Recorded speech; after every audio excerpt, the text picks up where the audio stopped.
आपण मैंने केबे भाबिसंती कि समुद्र पानी एते लुणिया आउ नदीर पानी एते मिठा काहेकि होइताए। आ पछर साइंस को मु आज आपण मानक बहुत सहजरे बुझेइबी।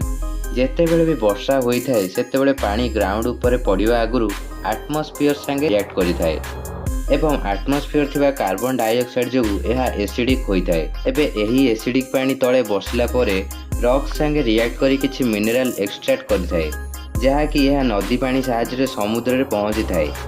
आउ समुद्र रे अगणित माइक्रो ऑर्गेनिजम्स अछि जे कि एही मिनरल को भांगी की सोडियम एवं क्लोरीन आयन्स तैयारी करे।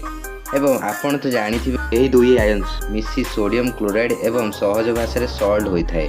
एबे आपण भाबुथिबे कि नदी रे भी तो सेम पानी पड़ी थाए किंतु से लुणिया काहेकि होई न थाए।